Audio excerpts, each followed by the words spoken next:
Stand by, texting Kelly. Didn't fall back asleep, did ya? LOL. Okay. Well, I sent her the link, and last I checked, she was cleaning her tank. So she said send her the link that she was doing okay and not like totally exhausted. So that's where we stand right now. And she will join or not. And I will do a terrible job at reading the chat in the meantime.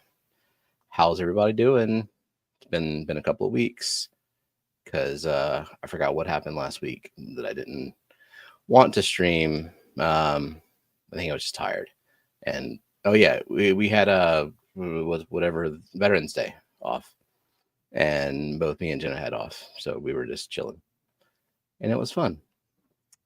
And Coro Works has just gifted 5 memberships. Thank you very much, Coro. They went to Priscilla M. Well, that's a name I haven't seen in a long time. Regina Phalanges and Hagen Hill and Salad Ass and SJ Fishing Adventures. Salad Ass. Hey, Salad Ass, if you're here and lurking, let me know. I dig the name. I want to understand the name more though. Coro works hard and twerks hard. Nice. Yeah, and maybe perhaps if Jenna's not busy, or she will pop up and read the chat for me at least, but no requirement, no pressure or anything like that. Let's see. Yeah, so Coro, where have you been? You haven't been able to participate much recently. Are you just busy with the move or what?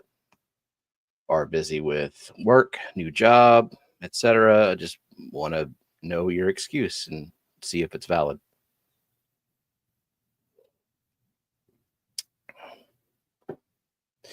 Luzzy Live Bearer says 1 more tank to move to the garage, and all my tanks are in one spot. Yay, it's Kelly. Sorry. I just don't know what time it is. Yeah, I can see that. I understand. I don't know. Well, thanks for joining us.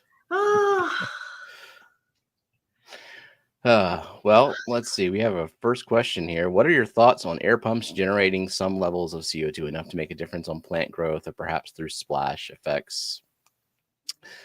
So, enough to make a difference on growth. It depends on how CO2 deprived your tank is in the first place, right? I mean, if you have super low KH water, right, maybe it's enough to get you over the hump. Yeah, I mean, it's certainly better than waiting for like partial pressure of CO2 in the atmosphere to equalize with the water. It's just a slightly faster to have that surface agitation. It's not better enough that I think you could measure a difference. Okay. Yeah, because there's just not that much CO2 in the atmosphere. But if your water is really, really low KH... There's a lot of CO2 in the atmosphere. It's like 400 parts per million. That's so much. I mean, there's more and more every year. Yeah, so, just keep making more. Keep driving your Ford F-250s. I say this as someone who has a Ford F-250. Yeah, and how much do you drive it? I drive about, I don't know, like 7 or 8 miles a week. I think you're doing okay then. I think you're carbon neutral, at least. Yeah. It was when we were in Germany, the last day we were there, we saw a Ford F-250 and we're like, it's a Ford! I mean, because we just hadn't seen one in so long. In Indiana, that's all anyone drives, are Ford F-150s. So, yeah. So Coro's been on day shift. I feel you. Day shift is the worst. More physically demanding jobs, and more tired. Get home, the house is still boxes. Oh my God, yeah. Oh, and it's a fixer-upper, so it's like you got all the things. I feel like Yeah. second shift is where it's at, like for biorhythms, but like it's really bad for social life. Yeah. And also like I want I can do my job pretty well as long as I have gotten some sleep. But Yeah. then like my peak brain power is in the late evening and I kind of want to reserve that for me. Like for Yeah. I mean, I doing do my my best. own hobbies and Yeah. spending time with family and stuff like that. I have a peak like between 1 and 5. And then I have another peak at like 11 p.m. Oh yeah, 11 p.m. is when the party starts. It's a good time for me too. But I can get a lot done in the afternoon. So I can give Mm, that to a corporate job. But I mean, I'm not saying I never work on my corporate job late at night, but yeah. Well, I mean, I I did am saying work I late never night. work on my corporate job early in the morning. It's- Berkeley's got to help with algebra. Yeah, gross. I mean, I could do that. I mean, I'm kind of far away though. So, but you know, I think that's what Lillian is taking now, or pre-algebra or something. No, she's in 8th grade. I think she's in algebra 1. she's probably algebra 1 and at least in Iowa would have been considered the advanced math. Hmm. And yeah.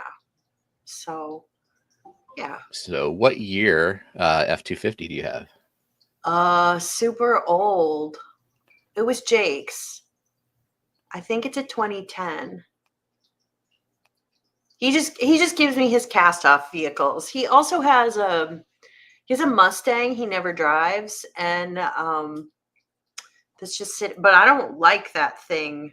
None of it. It's cursed. So he just has a lot of vehicles. So I Mm. just take a cast off vehicle because I never drive. So you know. I agree with Zen. I was expecting you to find a random German and So show. Yeah. maybe I'll have Jake ask his German instructor because he takes German class every week. There you But go. I did do a fish thing. I did do a fish thing. Yeah. So You went to a fish store or what? no, I went to the zoo. I went to the zoo in Frankfurt, Hmm. and it had an amazing aquarium with freshwater. Oh, I cool. mean, huge planted tanks, massive planted tanks. It was really cool. And I took a bunch of pictures, but I've just been too like this was the last day we were there, and it just I don't know. I haven't slept much, guys. So Yeah, I can see it. We even can. next week I'll show them to you guys, but I did take videos. They had all kinds of biotopes that were really, really cool. They had some Mambuna cichlid biotopes. They had angelfish biotopes. They had a rainbow fish biotope with like huge lungfish at the bottom of it. It was really Wow. cool. So it was really cool. They even had they had some killifish fish biotopes. Those were smaller tanks, but still they were really cool. Definitely want So to see those pictures and video whenever you get a chance. yeah, You can put them on Discord or we can look at them next week on here too. yeah. I figured we'd look at them on here because I could tell you about them. Unfortunately, I didn't get to spend as much time there as I wanted because we didn't realize that that part of the zoo closed earlier than the rest of it, and so we were kind of rushed. But so we didn't like that building housed the fish on the bottom floor and the snakes on the top floor and the other reptiles. So we just didn't go upstairs to the other Hmm. reptiles, which I Wonder would have why it liked to closes see them. earlier. Is I don't like know. a It was shorter like photo period for the planted tanks or I don't know. I something? think it was just to help keep, get people moving out of the zoo Hmm. in time for closing. But it was a pretty good zoo. And I mean, we spent a lot of time in the small mammal building, which was pretty fun because there are all these little tiny mammals I didn't know anything about. And they were really cute. So, Yes. but we should have spent more time in the fish building. But I didn't know there was a fish building and I didn't know it was so good. But yeah, that was Hmm. really nice. So we did At least that you the got to see last it a day little we were bit. there. So What? Bob Mennel has just gifted 10 memberships. So I wanted to say thank you to Oh, Bob for that. They went to Marcy SoCal, Eve Wolf, Guppy Girl, Andres P, Lily, our daughter, Lane's Aquatics, Sandy Dowdy, Vanoski, uh, Jalim, and Gardaki's Playground. Are you gonna send Lillian some plants if she fills out the form? I've been putting plants in her tank on a regular basis to get it back growing. That I had like this crappy Nycrew, and I'm noticing some of my Nycrews and Hygers are reaching that end of life where either they got too much Wow. moisture in them or the LEDs are wearing out. So I Yeah. replaced her tank. I replaced her light with a co-op light before they're sold out forever, and now everything is like growing again. So Yeah. I mean, I still need to replace a light on this, which now that I'm back, I'll deal with that. I mean, just one thing at a time. I just didn't want to deal with anything before I left. And now, like, I don't know, I gotta figure out the holidays. Like, I haven't decided on my Thanksgiving menu yet. oh So jeez. it's my favorite day of the year. I love Thanksgiving. It's my holiday. So Well, what is first priority with the planted tanks?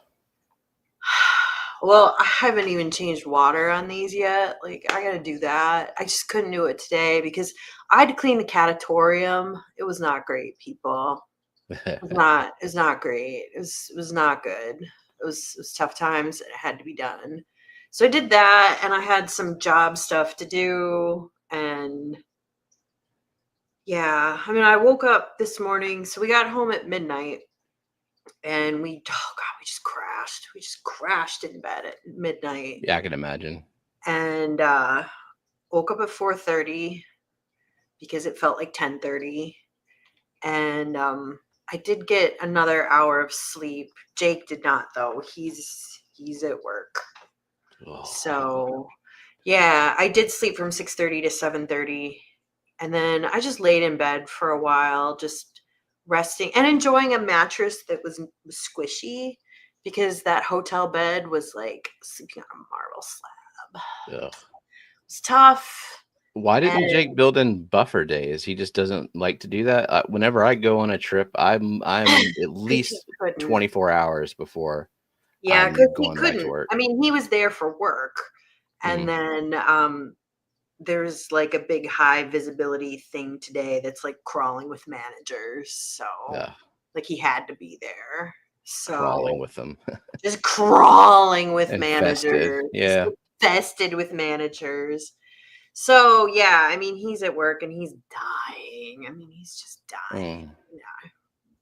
If I'm dying, he's dying. At least he's done with work now. So I don't imagine he's working out. I imagine he's going straight home. So So but Luke, I didn't go to yoga. Didn't go to yoga today either. Too tired. So yoga is for people who've slept. Luke asked a question if the plants made it okay, and I guess we'll find out because Oh, they have you got arrived. plans from Luke. Oh, that's exciting. I guess we'll Yeah, find out. so while you were living it up in Germany, there was another aquatic auction on Skipper's channel, and Nice, Luke had plants for sale. And these nice. aren't aquatic plants; they Oh, are wet feet house plants. plants. Oh, this is exciting. So they were supposed to arrive Friday, but post office doing post office things.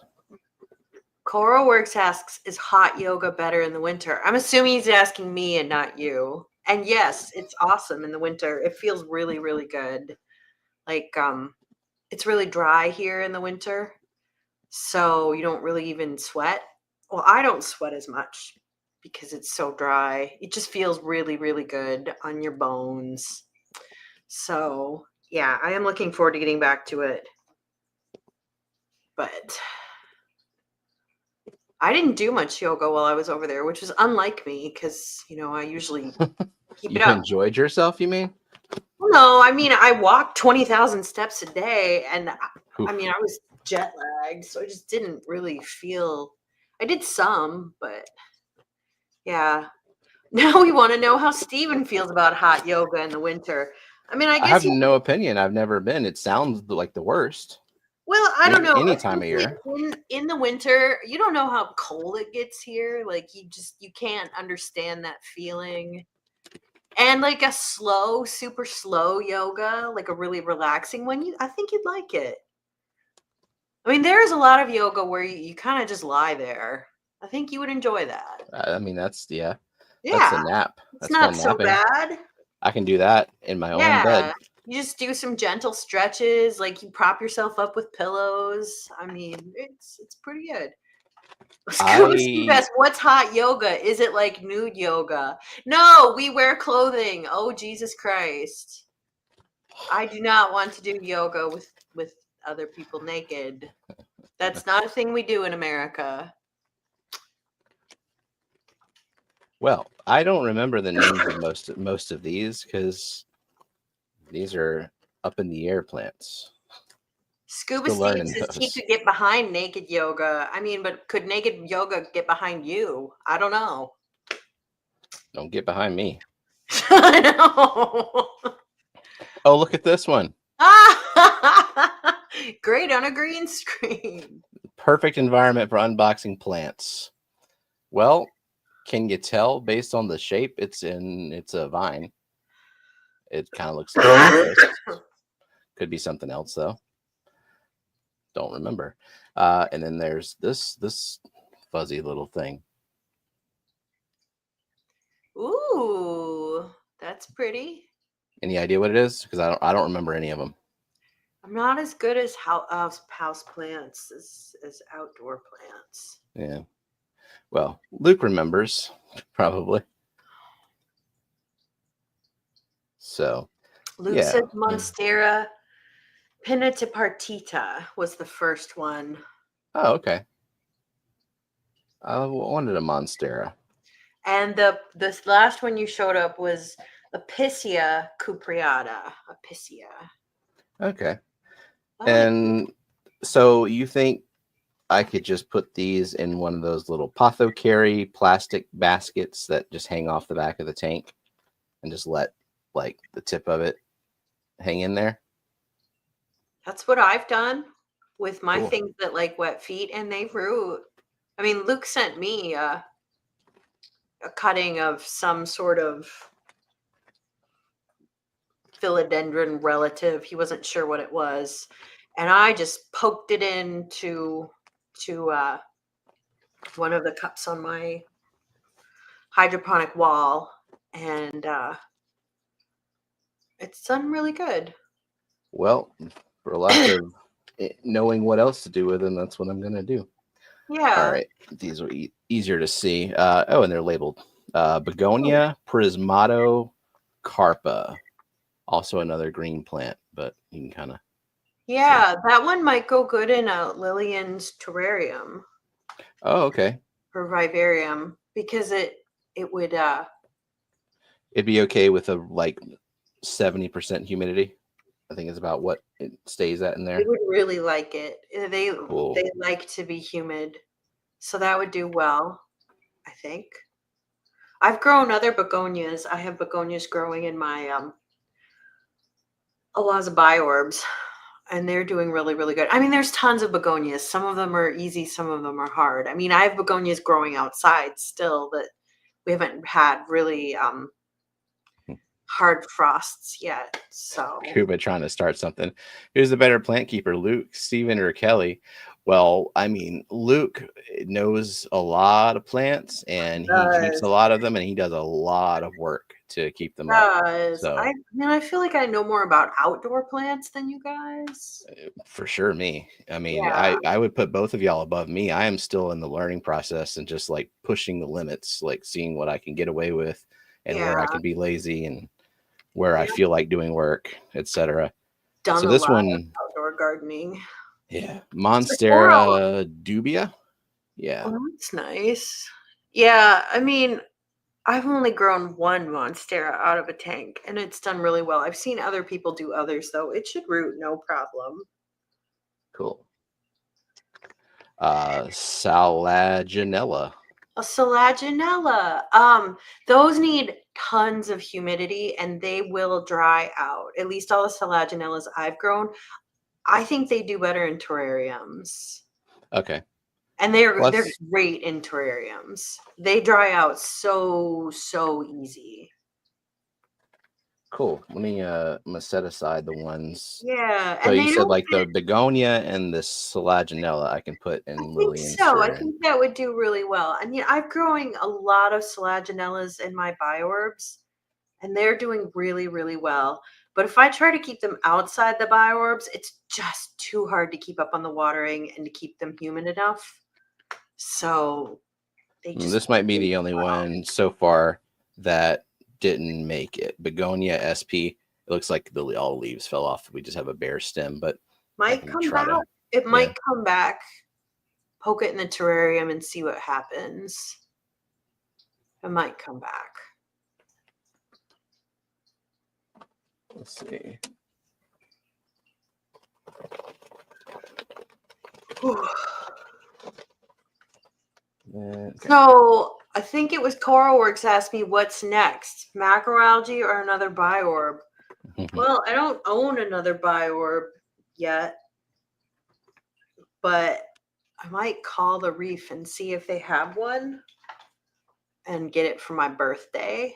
What I need to do next is I need to redo that small tank, and I think I'm going to try to do that before Christmas. Yeah, that's what I was getting at. With like, what's the Yeah, next priority? Are you going to mess with that Chihiro's tank? yeah. I think. I mean, I'd like to do it before Thanksgiving, but I don't know. It's difficult. I would like to maybe tear it down before Thanksgiving and keep the fish in like a bucket or something, and then do it maybe right after Thanksgiving. I don't know, but I think that's my next priority. I mean, these just need regular maintenance. I mean, I haven't done water changes on them yet since I've been home. They really need that. But Yeah. this one was covered in algae. It was Yeah, that the green. CO2. Yeah, the green dust. Yeah. Yeah, that's exactly what happened when I was at the Clash. The CO2 canister tipped over. Instead of like walking my Whoops. mother-in-law how to dial it back in. I just said, okay, I'm switching it off Yeah, mine for the just next few it days. was just empty, but green dust algae, I mean, you just clean it off. It's not the end of the world. It's like Yeah. the least troubling of all algae. So So Hyptis people ask me, lawrenceana is this how one. are all the fish stores in Germany? Well, let me tell you about them. So there was one I wanted to go to called Garnelio, and I'm like, well, it's in Mannheim. How hard can it be to get there? It took 5 forms of public transportation according to Google. Ooh. So various combinations of Straßenbahns, which are streetcars, buses, and I'm like, I can't do that. I'll get lost. Like, and it would have taken like an hour and 45 minutes. Like, I'm like, I would get lost. It's just not going to happen. So then I looked at another one and it was only open from 8 until 1. I'm like, what even is this? And I couldn't read the website because it was in German. Is that like a And casual fish store? Like I they just don't kind even of. know. And then the others kind of didn't look like they were planted tank based. And I just wasn't as interested. And so I gave up. I gave up. And the last 3 right here. So Hyptis lawrenceana. Of course, it's green, so you know. You should put it in front of your shirt to show us. It would just put a hole in my shirt. Oh, that's true. It makes it look like It just chroma keys it all out. Then we got trade Scantia SP. Tradescantia. Travis. Okay. So, like, Cool. I'm growing a Tradescantia right here. And They used number to be one. called Wandering Jews. Oh, okay. That Yeah, one. those are real easy root and water. This one looks a little different. There are Number lots of one. kinds of them. Some are darker purple, some are lighter purple, some are whiter, some are blacker. Cool.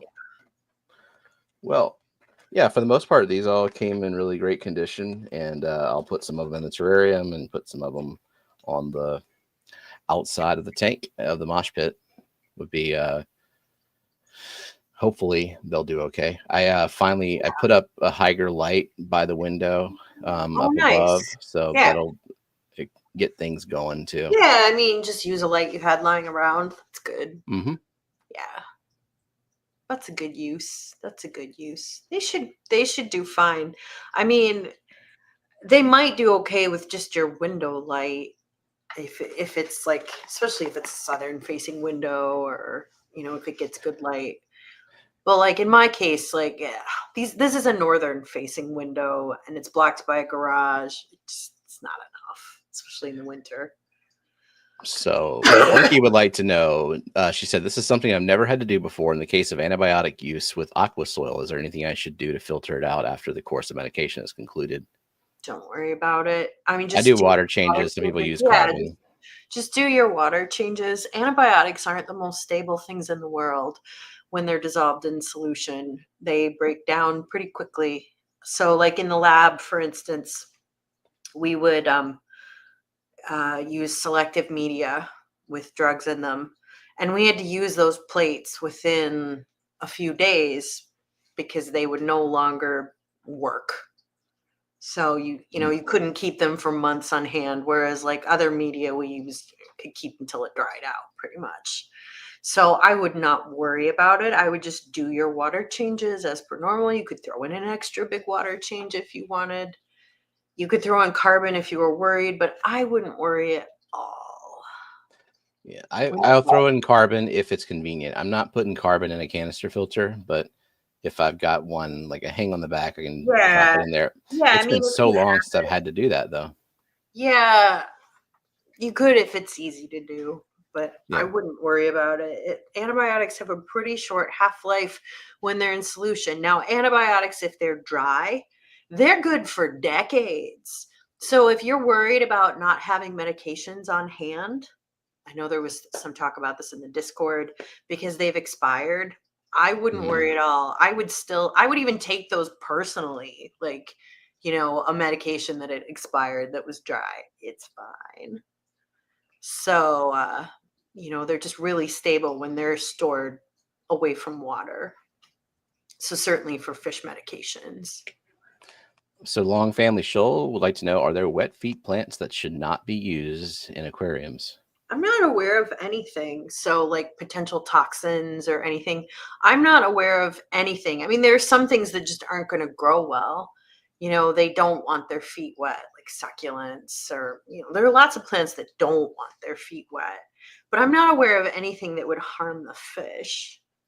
Yeah, like for example, the Monstera or Pothos or whatever else is toxic to cats. Like say a curious, stupid rainbow fish was like, "Ooh, look at this little free floating Yeah, leaf," and I takes a mean, bite out of it. I have them like I have roots of them dangling down into my rainbow tank, and they're fine. I mean, Yeah, maybe if you had fish that like to nibble on plants, it would be a problem, but you probably wouldn't want to do that anyways. I You know, have Pothos roots dangling in the puffer tank, and puffers like yeah. to bite things. And just because it's toxic to a mammal doesn't mean it's toxic to a fish. I'm not aware of anything. So Geek Boy asked, how well do poison ivy or poison sumac do in the tank? I don't think those like having wet feet. Mm. I think those want to be a little drier. I wouldn't want to grow those in my house. I'm personally not allergic to poison ivy, but Jake is.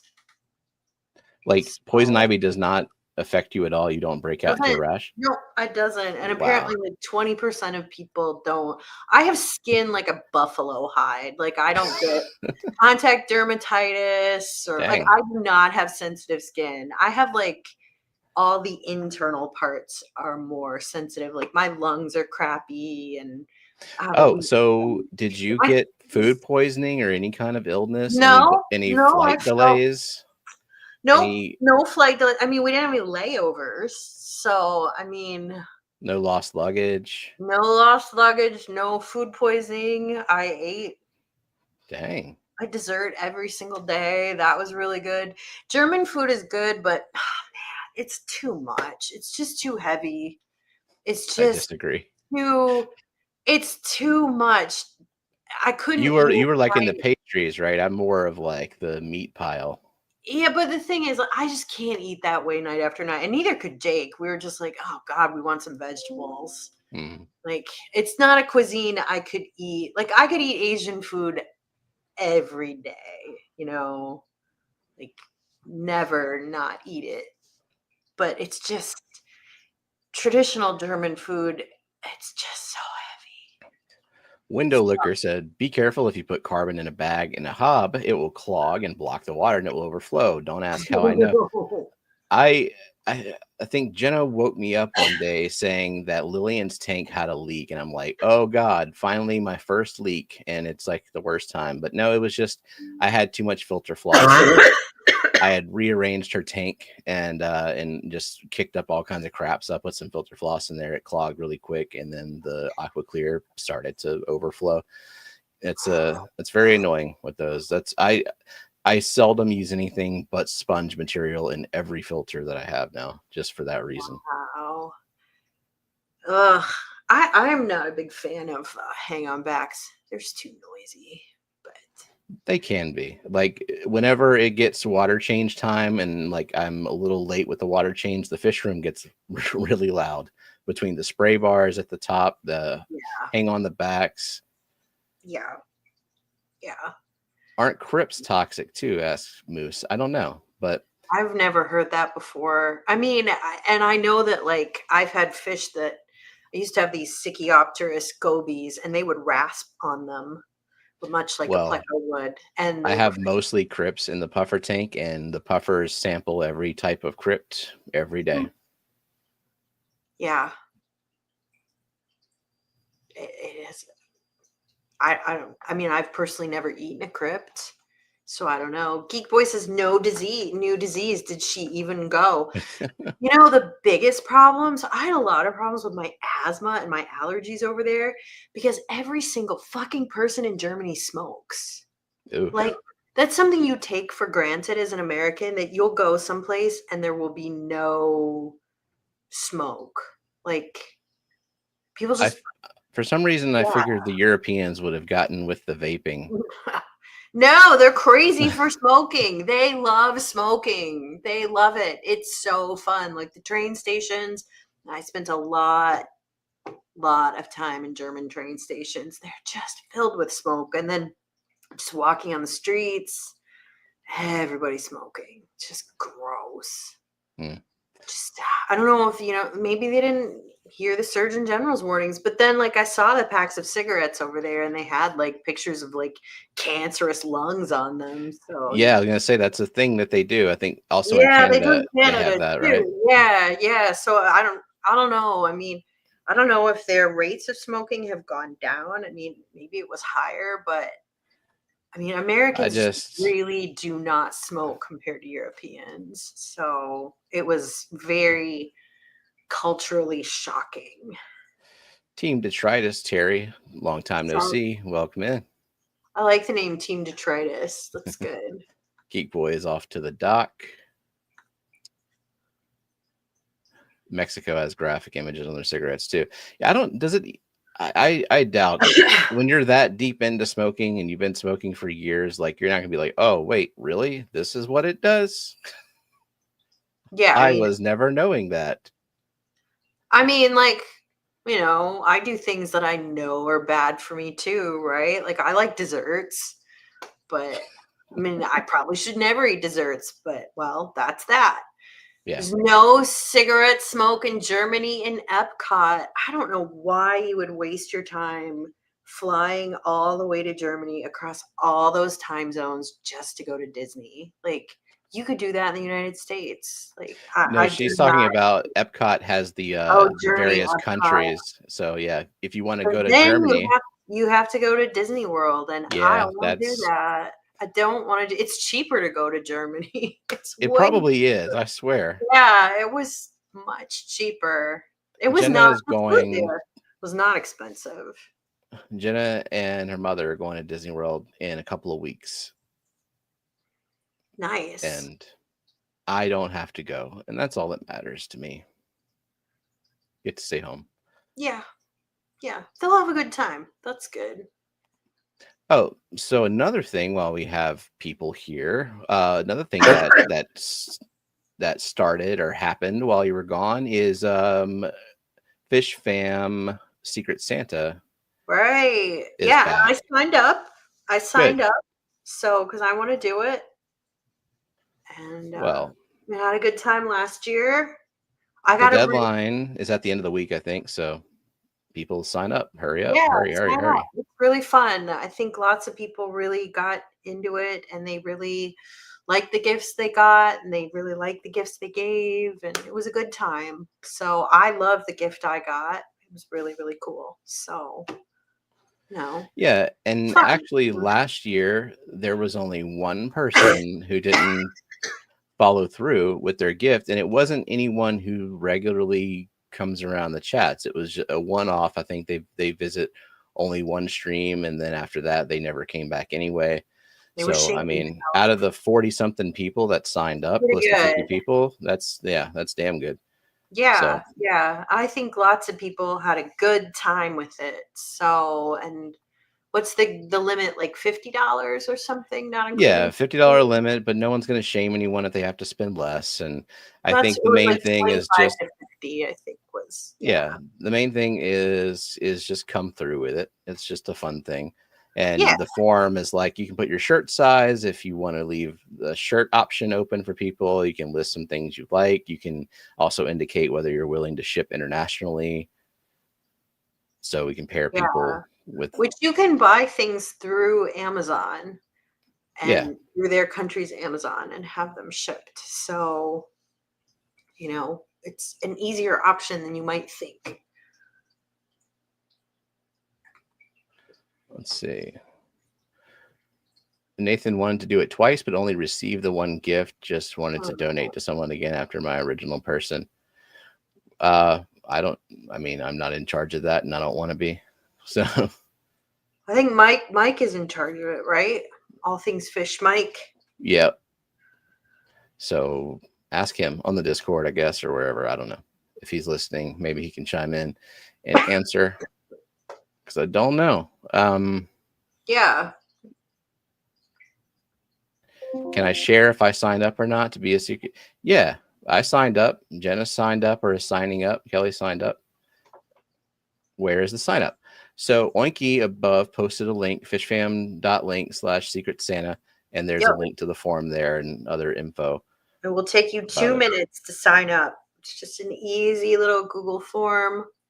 So you don't need to go back and watch the stream, which I haven't watched it. I just signed up because I did it last year. I'm assuming it's the same. Yeah, So, the gist of it is do what the form says and then also send your gift. and what's the You know, deadline for sending it? Like 15th or 16th of December? yeah, something like mid-December. Yeah. You've got time if you want to buy something or make something or, you know, guy And there's made a something direct link. last year. Oh yeah. I made the pig last year. Yeah.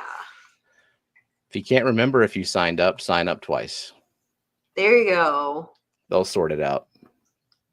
That's good. Mike's a smart man. He can figure it out. Send your gift or else. Or else. Gifts should be received by December 13th. Well, there you go. So you've got time.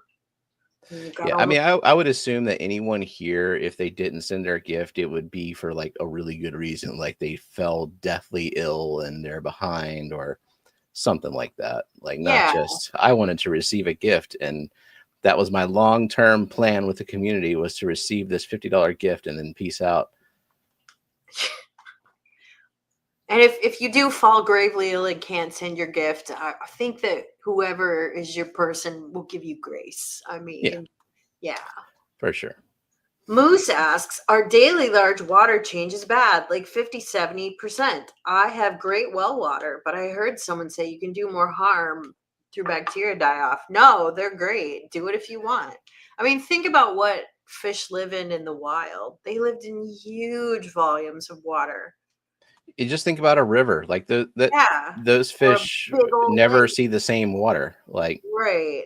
And your bacteria are mostly not free floating in the water column. They are a biofilm.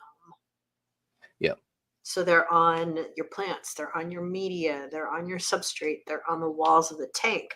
So it's fine. If you feel like changing your water every day, I mean, your fish and plants are going to love it. You are going to need to fertilize because you're not going to have nitrates and phosphates building up in the water column. So you are going to yeah. need to fertilize. But other than that, I mean, if you've got the time, you can do it.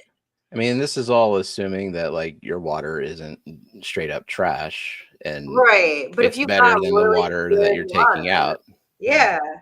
I mean, but if you've got really good water and it's well water and you're not paying for it, go for it. I I mean, mean, I'm pretty fast and loose with my filter cleaning too. Like, I wouldn't blanketly recommend this to anyone, but there are times where I'm like, I go full concentration on one tank. I have an evening to devote to it, and I'll do plant rearrangement, which might require 2 or 3 water changes just to clear things up. And then I'm like, oh, this canister is kind of gross, and I'll go and rinse that canister and all the media in tap water yep. and do like 3 water changes plus a tap water media rinse, and it's fine. Yeah, I mean, George Farmer, he does these water changes that are like 90%.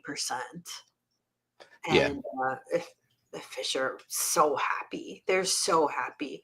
Really, I mean, for most of us, like it's either time or money or shitty water that would limit us being able to do it. But if you think about like the Dan's Fish Or drought warehouse, conditions. I mean, I don't know what the turnover is per day, but it's got to be On average, each one of his tanks gets a full water change about every 45 minutes. yeah, a complete water Yeah. change. So and that just before I used to say, well, I know all the fish I've kept really like water changes. I can't say every fish, but now I think I can just say every fish would prefer lots of water changes. And your Yeah. plants will too. Plants love water changes. They're so happy. Just make sure you fertilize. So Yeah. I haven't had every fish, so I don't know, but I haven't had every every fish that fish. I've had, Well, like the so Dan's far. Fish warehouse, I don't think they found one yet that doesn't like tons of water changes because there are no fish that live in the wild in a 20-gallon puddle. I mean, Yeah. even killies and bettas, they live in larger bodies of water than our tanks. So more is better, unless you have really bad water.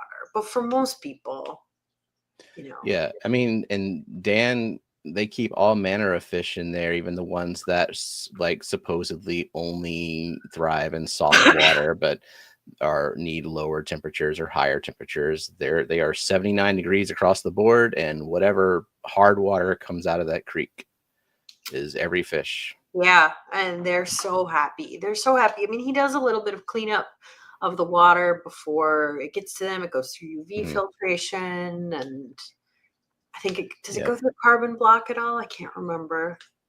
I know it I goes through don't UV. remember. I'm trying to remember. So Sediment there's filter a out. the sediment filter. There's Yeah, giant filter socks just to get all the initial crap out.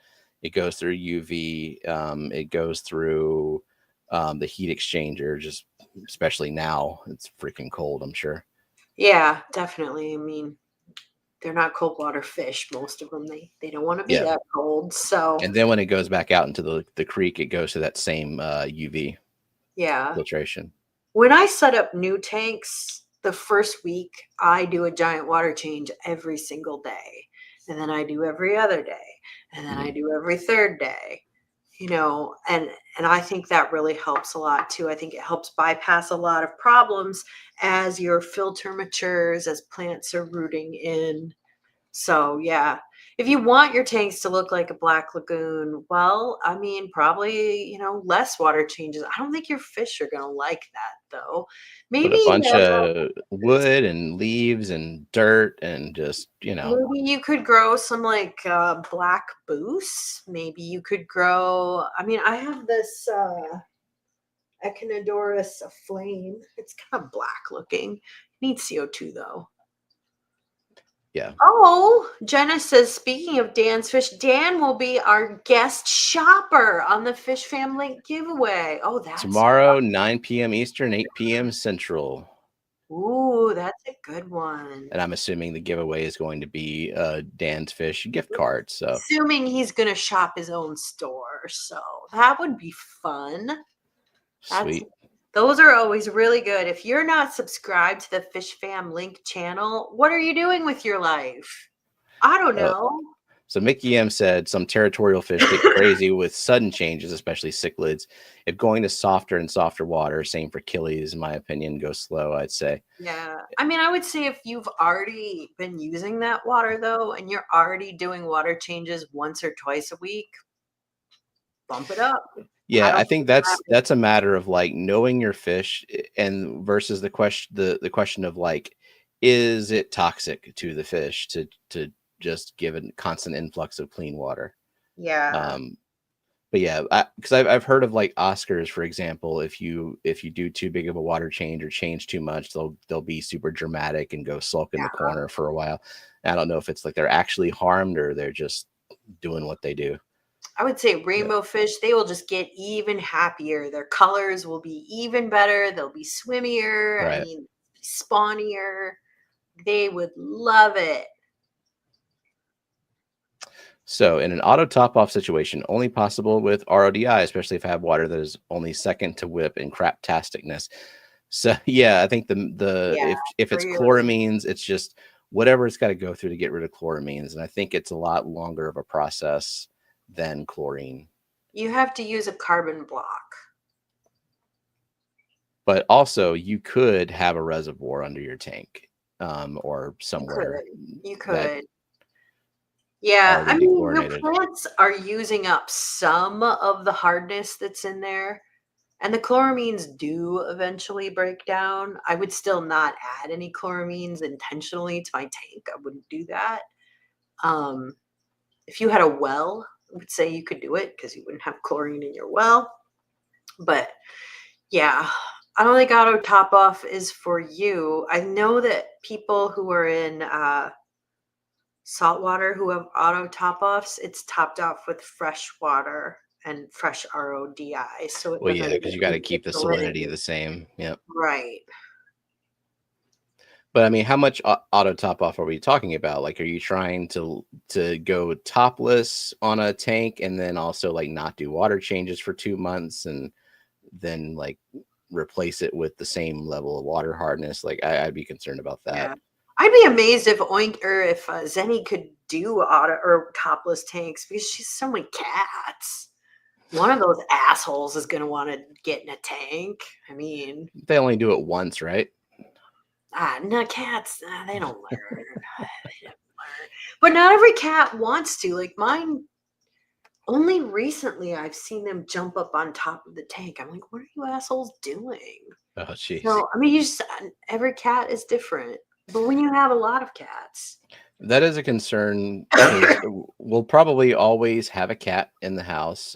right? Phoebe is elderly. She's almost 18 years old. She doesn't do a whole lot, but if we ever get a kitten, the kitten's going to explore every inch of the house. And Yeah. I I wonder mean, about getting on the you just tanks and don't also the know. pothos and things like that. I mean, like we got Tiny Kitty as a kitten, and there were tanks already set up, and she just didn't care. I mean, like they don't jump on the counter either. So, I mean, every cat's different what they'll do. I mean, Schnitzel steals butter. He's the only one who does that. They Butter's pretty do it good. more than once.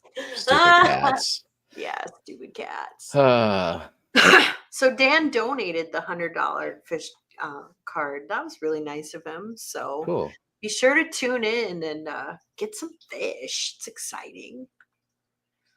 So Yeah, and water, like Mickey M said, water change is beneficial for fish growth. yeah, yeah. I mean, in general, I think that it makes them really happy.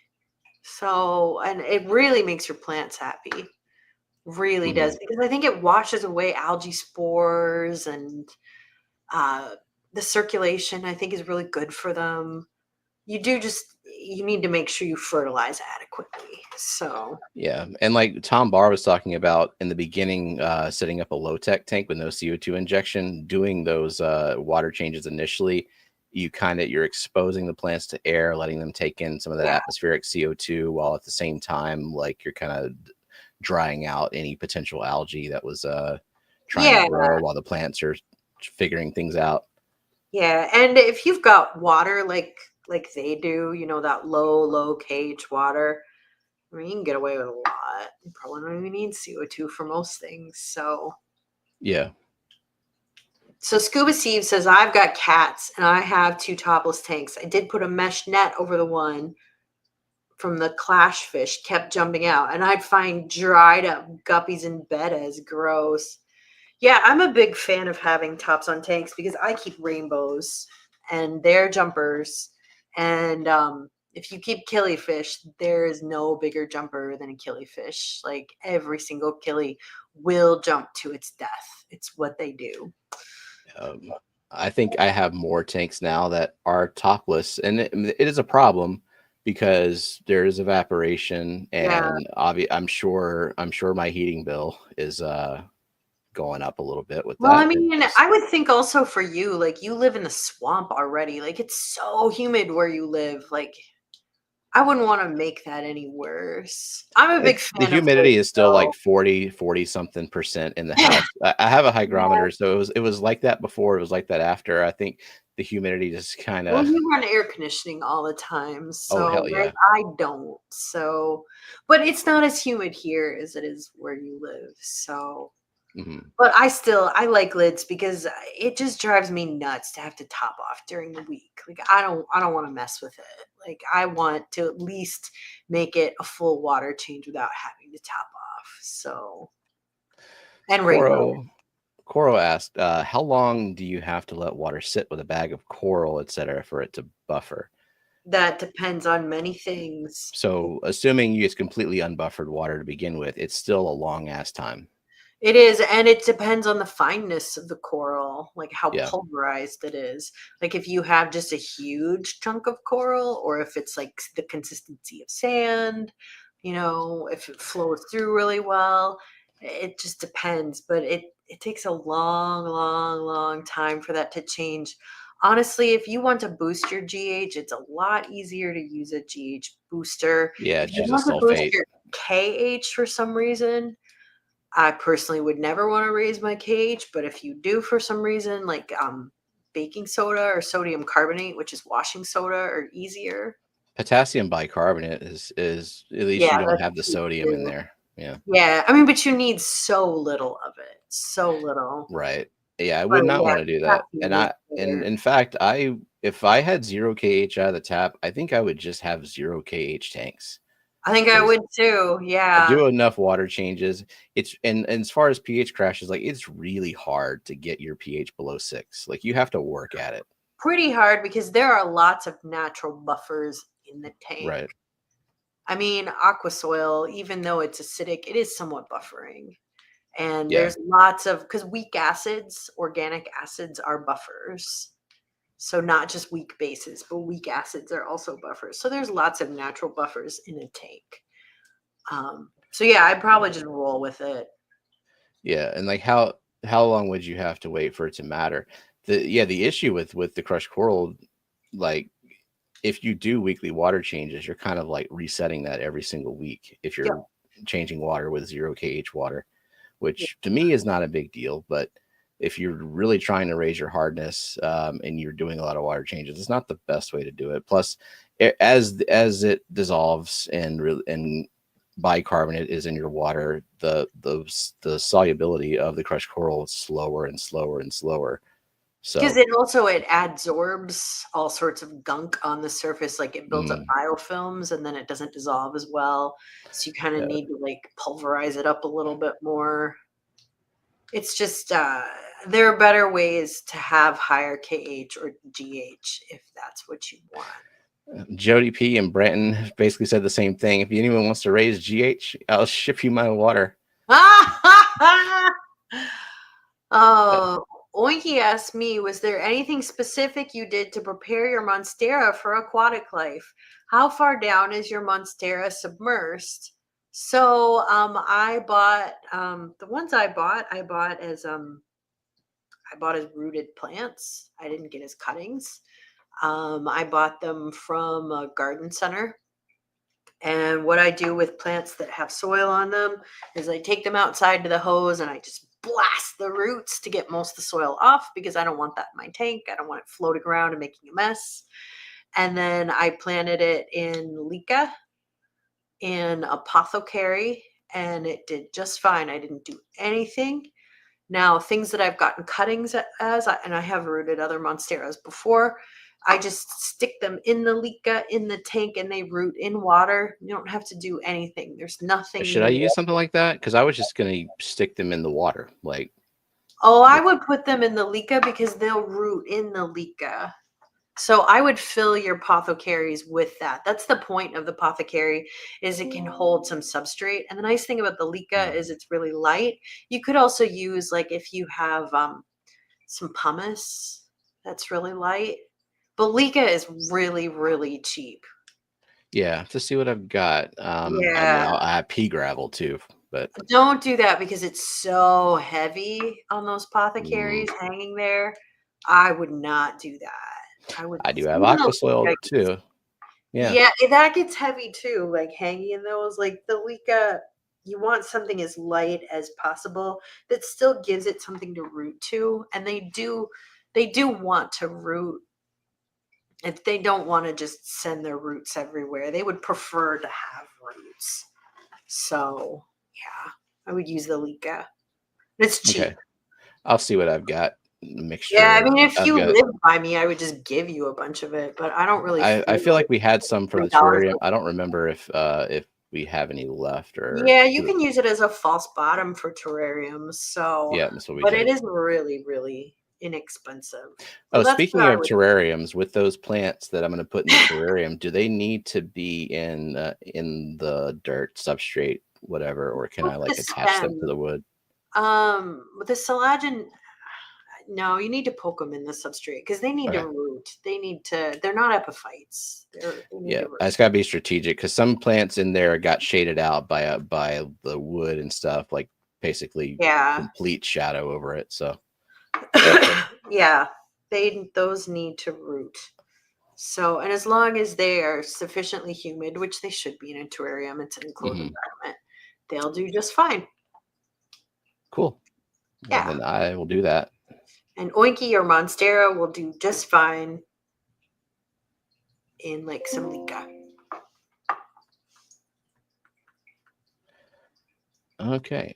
So, how about a pink flamingo update? Sure. Things are looking pretty sad, but Mm, better, I Um, guess. Well, here we go.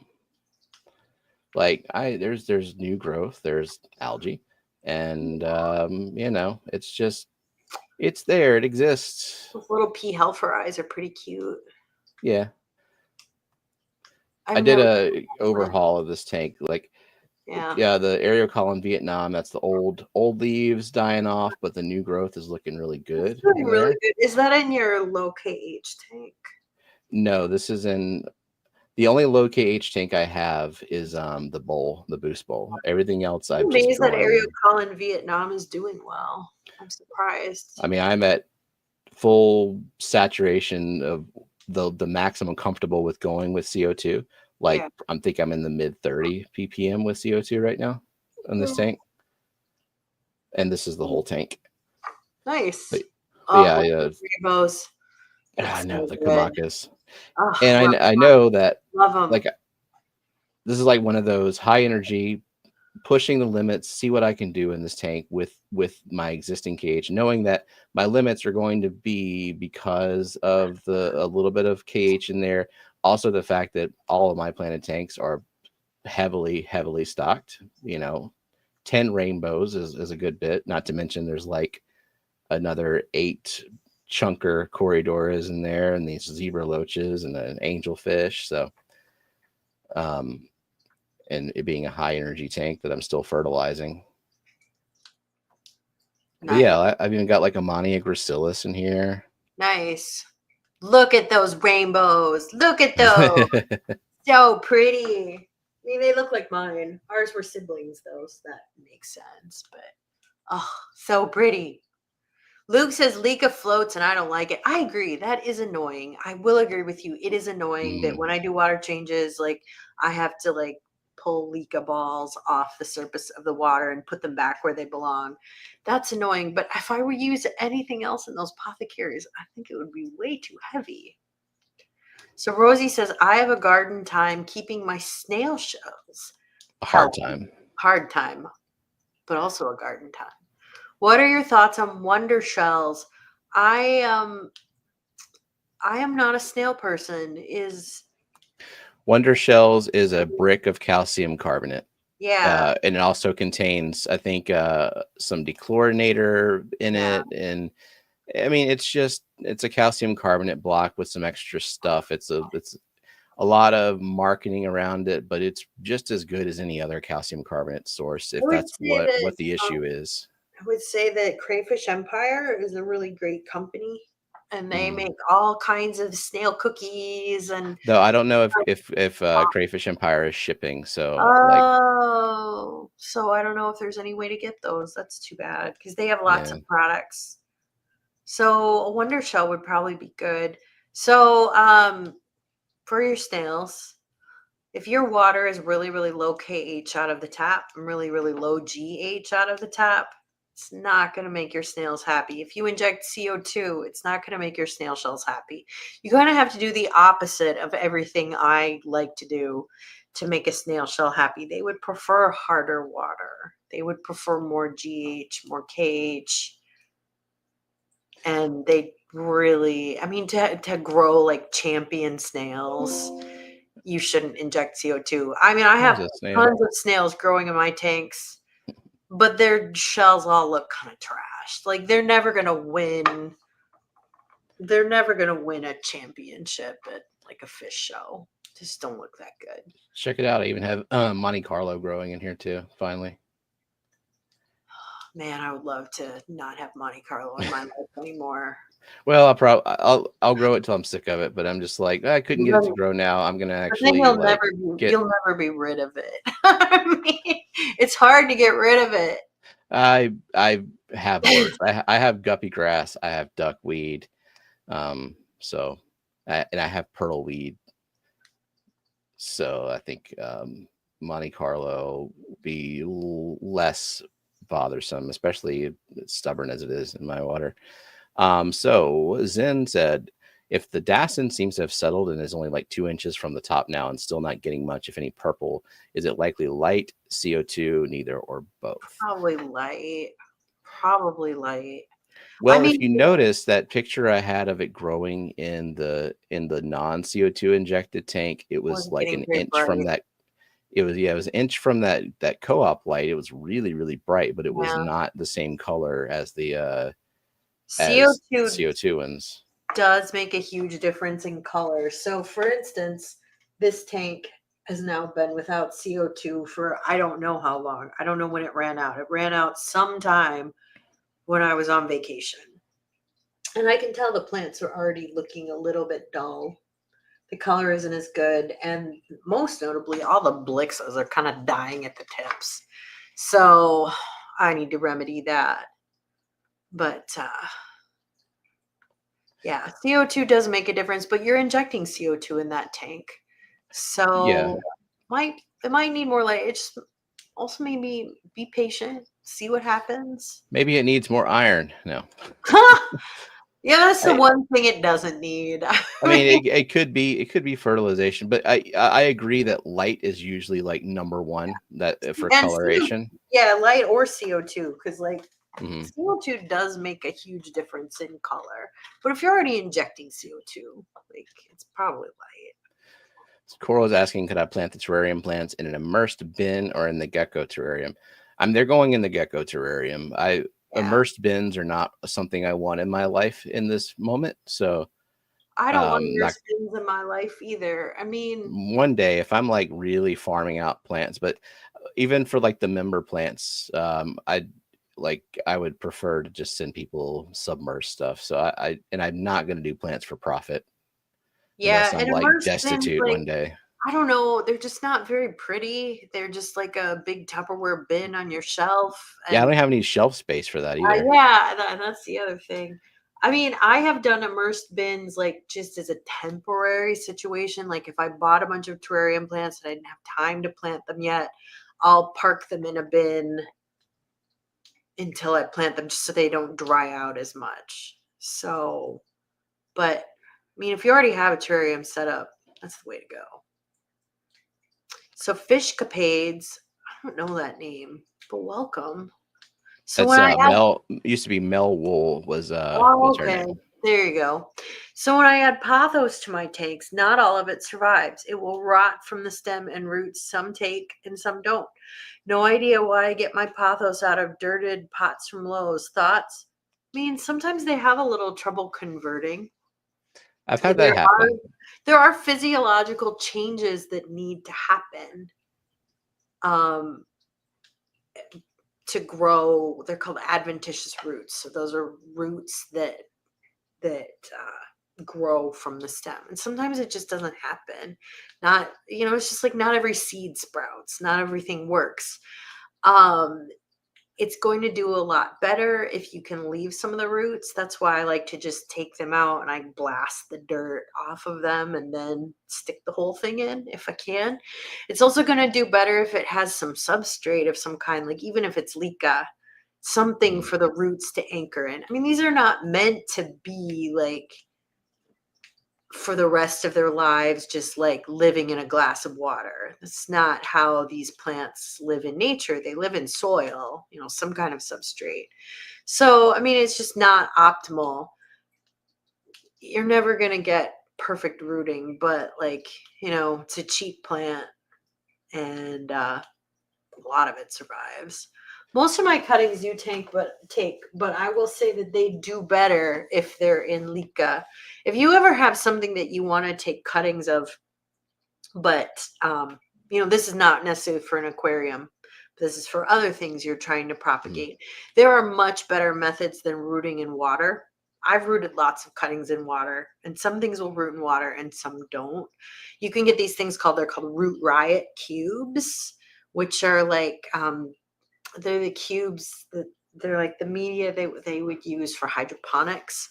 You can root things in that. You could also put rooting hormone on the bottom, and that will help adventitious roots form, and you could root it in that.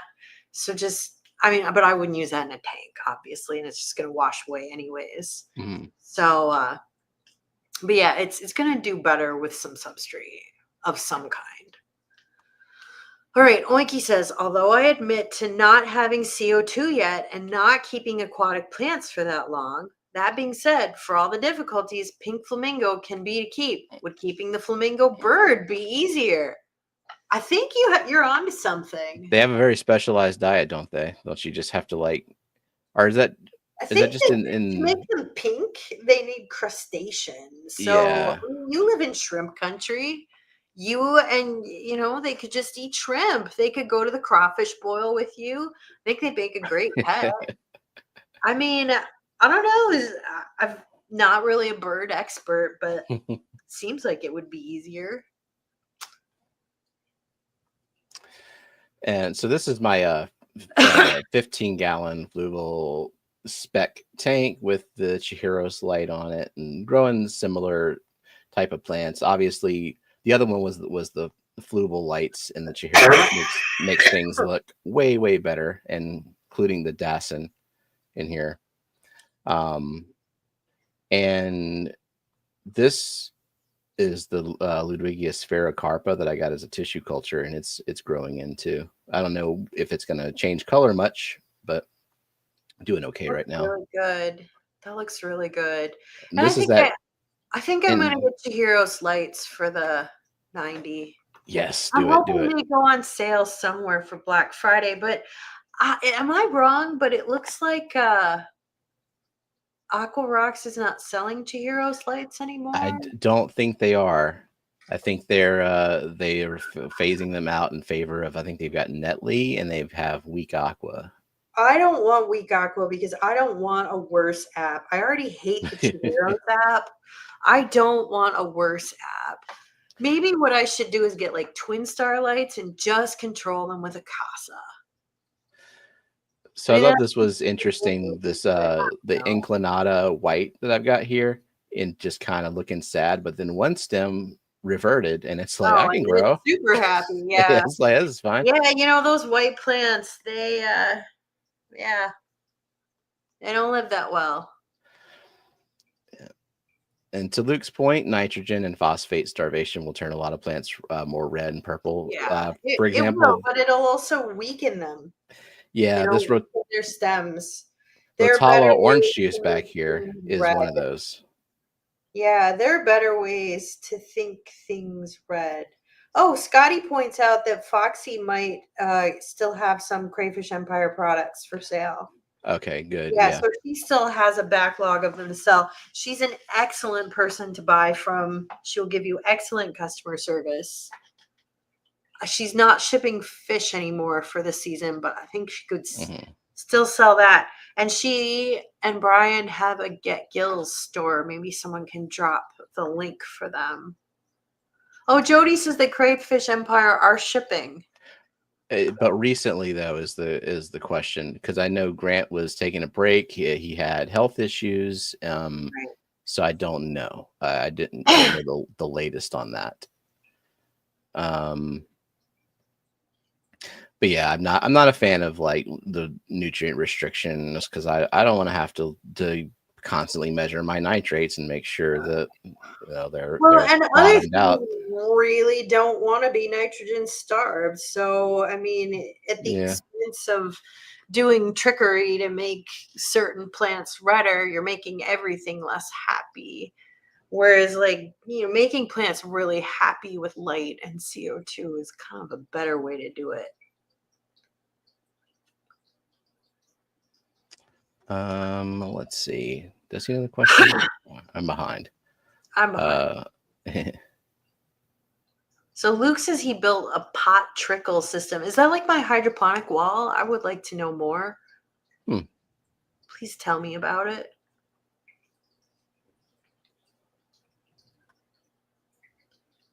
So Luke says the easiest thing that never gets shocked is spathiphyllum.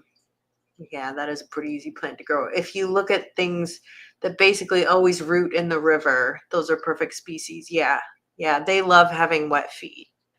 So, it just depends on the plant. And above that, like, who was it who said that their begonias didn't root well in water? Some things don't root well in water. They rot before they can convert. And that's where you have to do trickery to get them to propagate. You might have to use rooting hormone. You might have to use like those root riot cubes.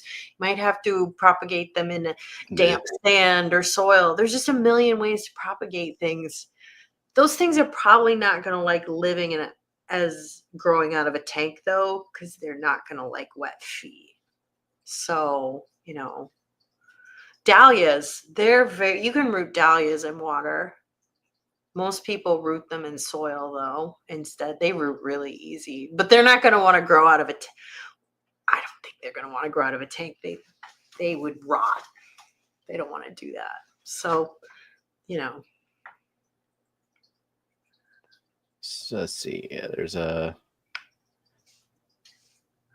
pictures in Discord now, according to Jenna. Let's go take a look.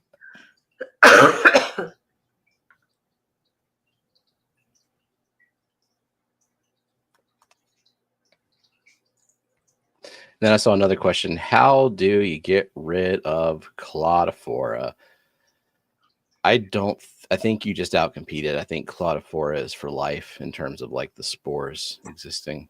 Yeah, that's a tough algae. That's one's really hard to get rid of. Look at them fucking pink flamingos, man. Look at them fucking pink flamingos. Wow. Don't move them. Don't move them. This looks like a lighting issue, Zen. Yeah, I would say it needs more light. I can't believe you have 2 Crinum calamitratums. Thing it's so big. Oh, look at that.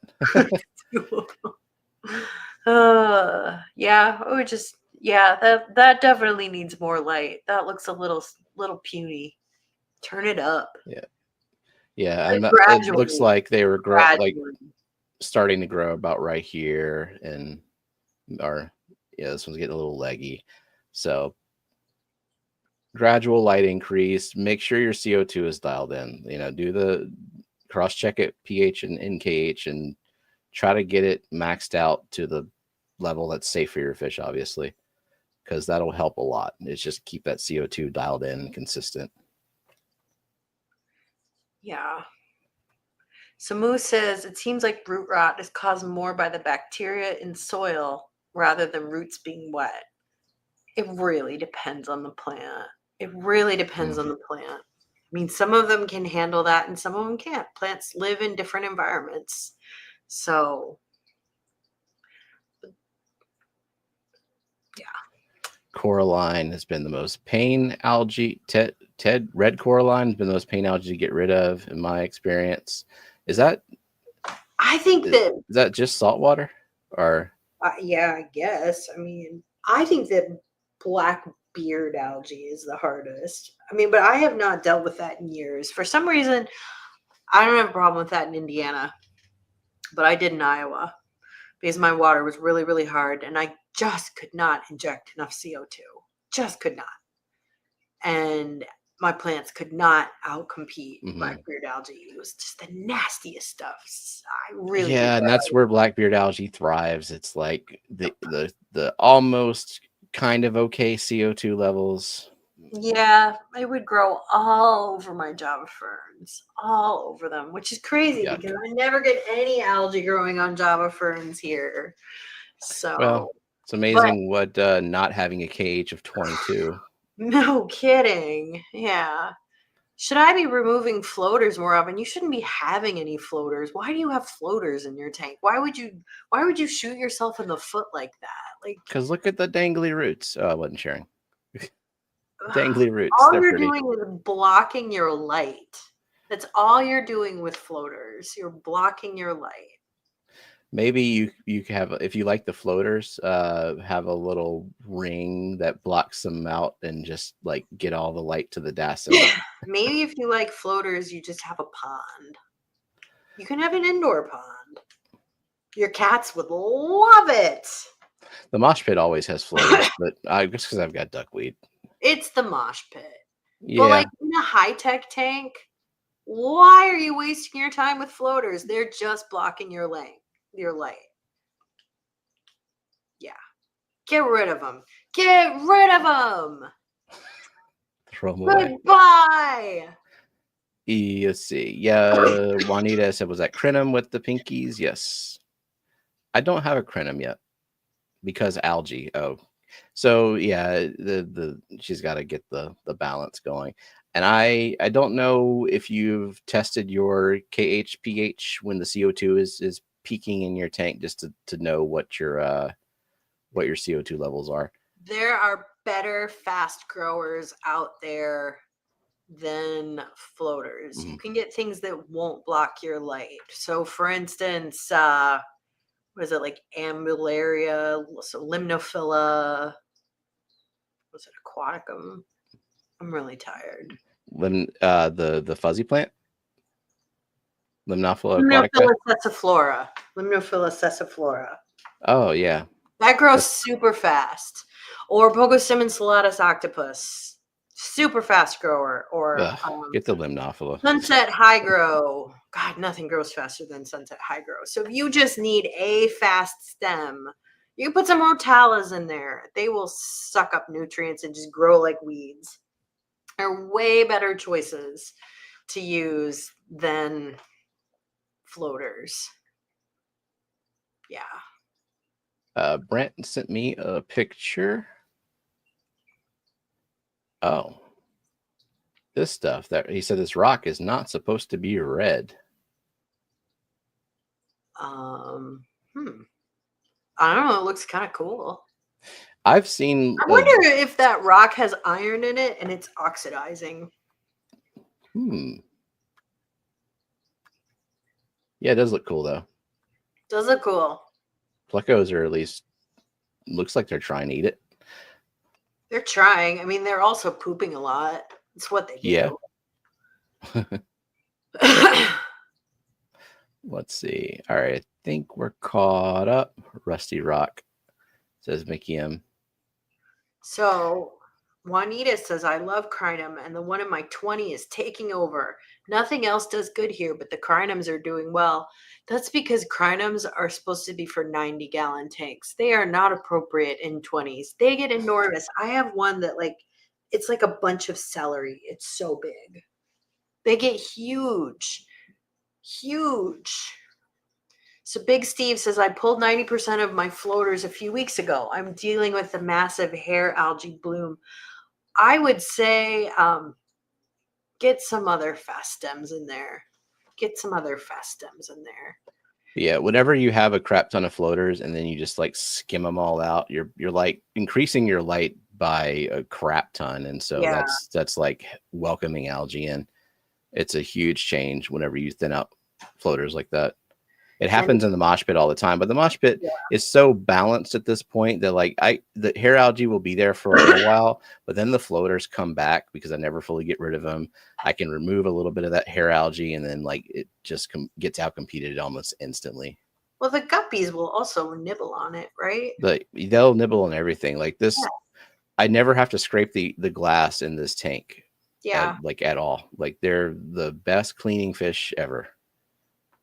Zenny says, I hate trimming stems and I only need a net to trim the floaters. But here's the thing. When you are blocking light, you're making all your plants weaker, and weaker plants are more susceptible to algae. So it's like, you can dim your light to a degree to help fight algae. I mean, that's a pretty common tool that we use. That's a lever to pull, is reducing your light. But at a certain point, your floaters are blocking everything down. That, and you're getting inconsistent light.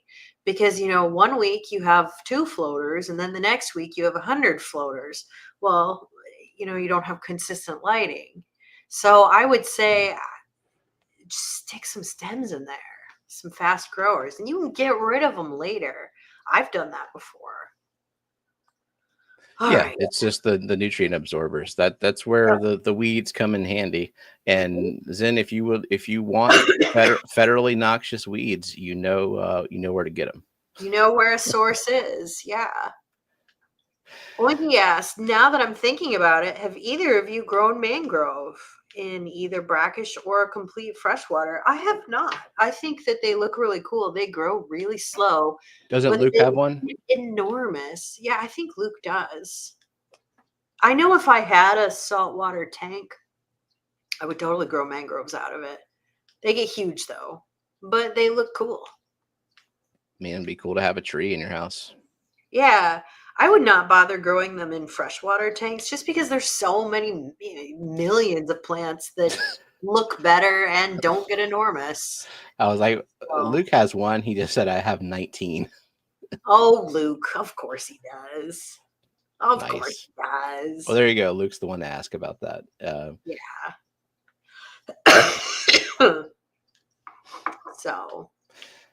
So Brenton said that red algae also used to grow in the glass too. That's not one I've dealt with.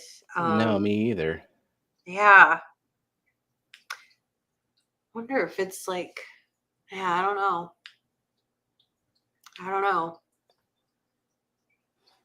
There are a lot of algae out there.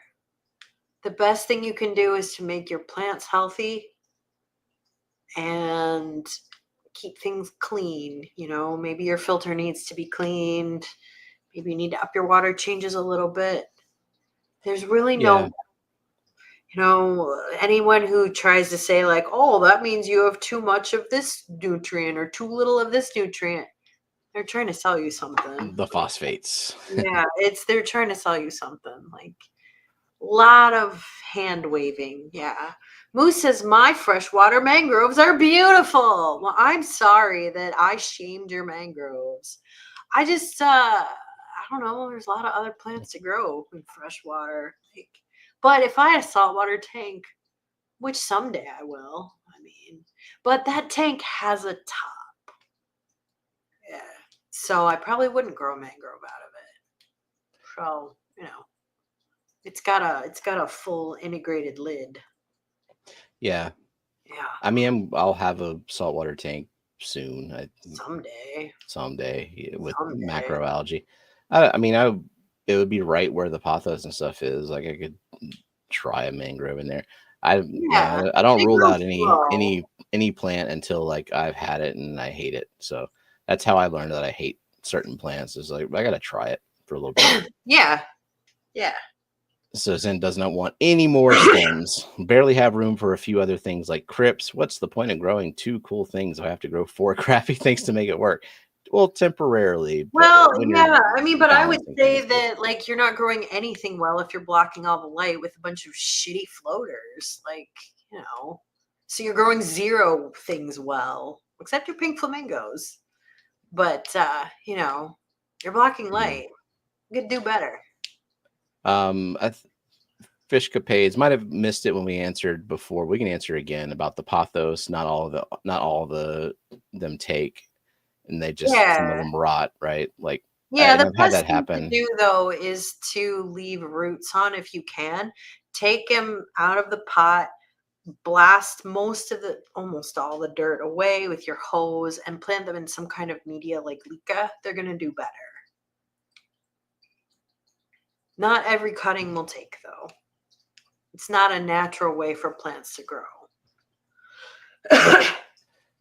Moose said, "I've seen that red algae in a tour video. Forget where. There's also what is it called? That crappy ball of red hair algae that people try to sell like it's some kind of rare Yeah, I thing. can't remember. It just It looks like a pops up lot on of quick auction sometimes. yeah, and I'm like, why would I want your wad of shitty algae? Doesn't look good. Whip says I have the red algae in my 210. It's basically one with the glass, and it will be there until the planet implodes.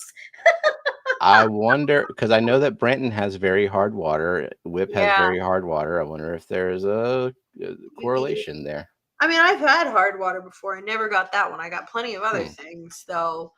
Yeah, I mean, if it's on the glass, I think razor scrapers are probably the best. Yeah. Maybe I need a new razor scraper. I straight up broke mine. Like I don't know what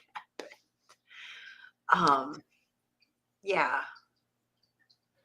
Secret Uh, Santa, if you're watching me, I need a new razor scraper. There there you you go. go. I mean, nobody knows who their person is yet, but there's a $5 thing you could get me. Mhm.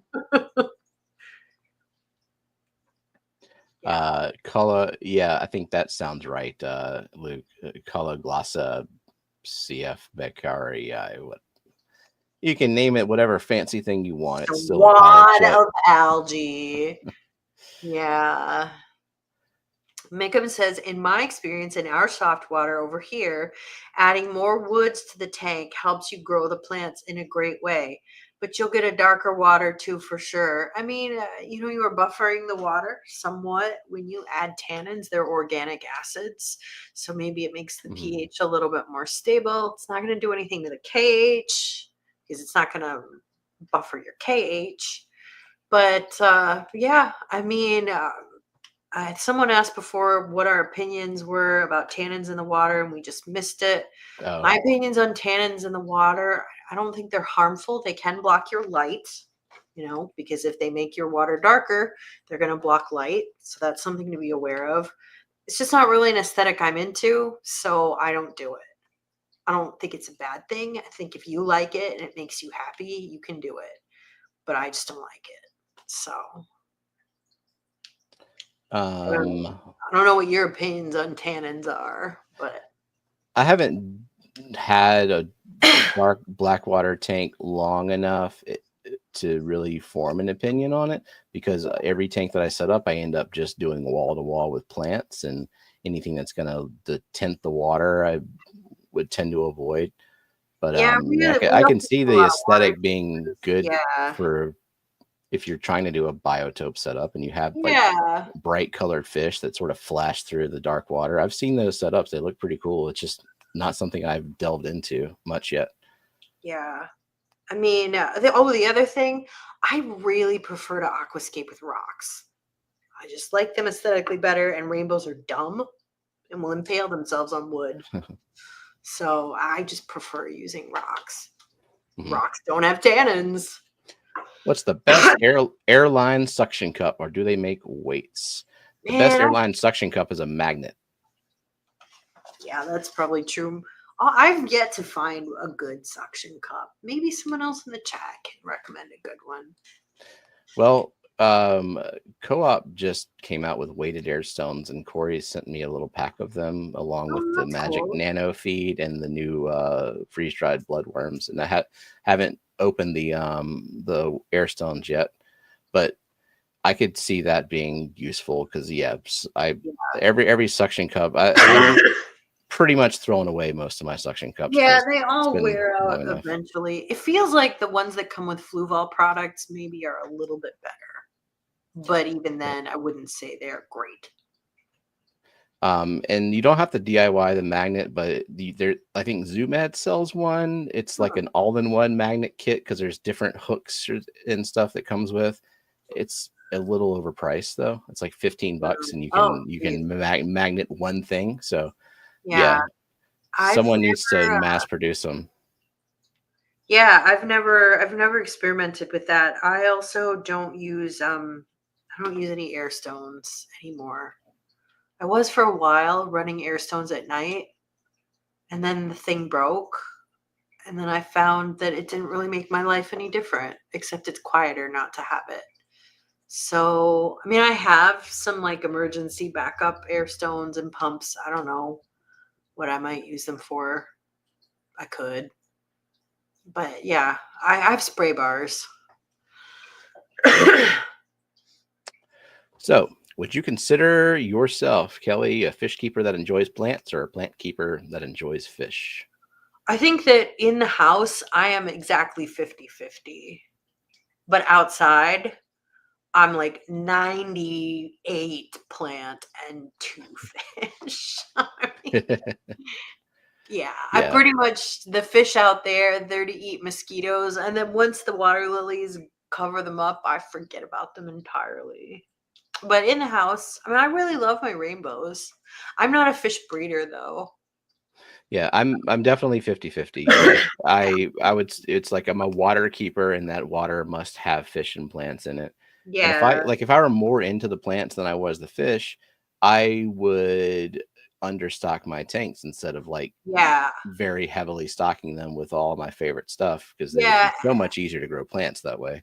And I'm also I mean, aquascape somewhat in that I try to make a pleasing setup that I like, but I keep long-term setups. I am not into tearing it down, and I'm Oh, not hell a no. hardscape keeper, which is Mhm. I feel kind of what competitive aquascaping has turned into is hardscape building. And they're wonderful artists, and I don't want to take away anything from their skill or artistry because they're really amazing. But that's not my idea of fun either. So I think Yeah. I would say I'm 50-50. I like learning the rules behind the art and seeing what I can do with it. But I'm never going to do like a temporary, just take a photograph scape and Yeah. with the idea that that's going to, overgrow or to be unmanageable in 6 months and take it down. So it's going to be set up for the long haul, no matter what. I get a little bit better each time I set up a new tank like that. Yeah, I would agree with that. I try to put some thought into it. Some are more successful than others. I think my 40 is really successful. It always looks really good. And I think part of it is because a 40 is easier to aquascape than a 90. It's just better proportions. But maybe I'm a little bit more toward plant in that I have my hydroponic wall and I have my Yeah. terrariums and I don't keep any critters in those. Yeah, and So, I'm not going to get a fish that's not compatible with the plants either. So oh like god, that's never going to happen. And also, I don't really. Stephen is maybe a little bit more toward fish than me in that you will breed fish, and I just have no interest in it. Just yeah, no interest. but also I don't make the breeding easy on myself. Like I'm not setting up bare tanks with Yeah, mops. yeah. So You don't if have any fish back. breed, and it's because they found a place to hide in the plants. Yeah. Whereas like I don't want to raise fry. It stresses me out. I don't want to deal with them. I don't want to sell fish or take them to auction or find homes for them. I Mhm. do a lot to support breeders, especially rainbow breeders. I buy from them. I try to make connections for other people. I try to buy rainbows and send them to Foxy so she can breed them. So I'm like supporting the hobby that way, but I just don't Yeah. want to do it. And I don't know that that will ever change. I don't really see that ever changing. I think, I do harvest corridor eggs, but they're not that hard. Like the ones that hatch out, like I'm not doing anything super involved and making an extra effort because I'm also not selling fish. I'm just like yeah. making more fish. I mean, for rainbows, it's a year of baby brine. And I can't do that. I Oof. travel too much. I just don't want to do it. So, 40 yeah. breeder or standard 55. 40 40 breeder, not breeder. even close. Not even close. I would never, ever have a 55. We have Ever. a 55 and Yeah. it has And its you're not going to get limitations. another one. I mean, No, Berkeley gave it to us, so it was a free 55. A yeah. nice size, tall tank for angelfish and the ghost knife, and You're going to have it's a 55. You should have a 75. A 75 is a very nice footprint. It's a very nice footprint. Yeah. oh, thorn trap. That sucks. Outdoor pond heater got unplugged. Lots of guppy death. No. I don't know where you live, Thorn Trap, but I just don't think I would trust my guppies this time of year, at least where I live. I'm in Indiana, so it's cold here. Um, I will put heaters in my ponds just enough to keep a hole in the ice. Um, so they don't have any heaters now. We've only had some very light frost while I was gone. Not even everything died yet. So Mm. yeah.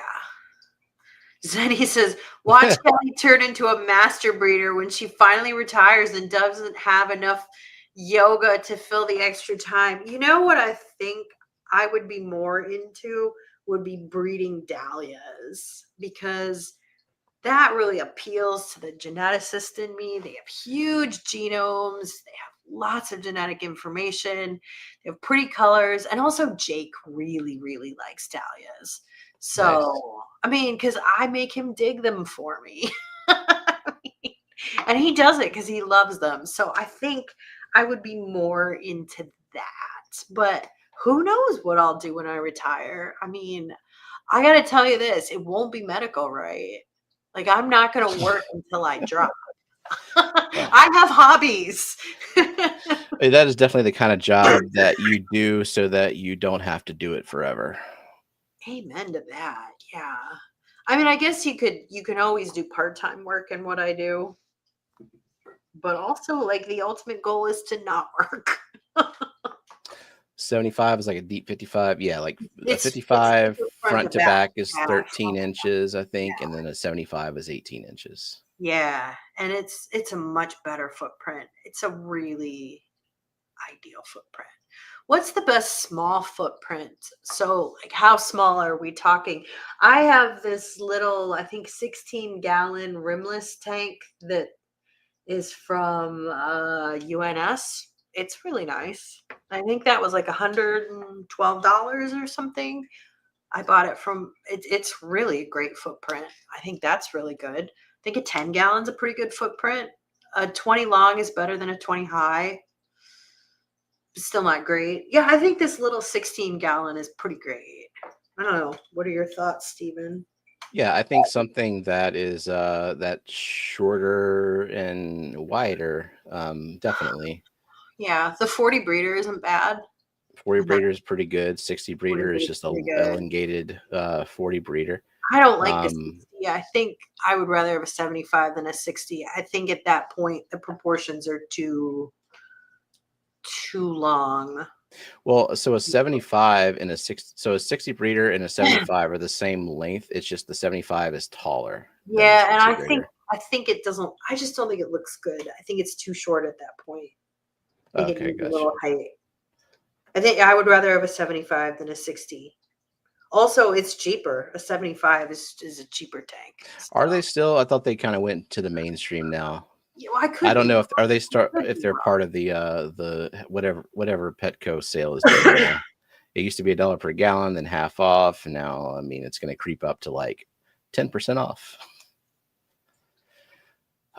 So Whip has a follow-up question. If we had battery acid water, where plants go to You have die, the opposite of that. You have really alkaline water. You don't have well, acidic.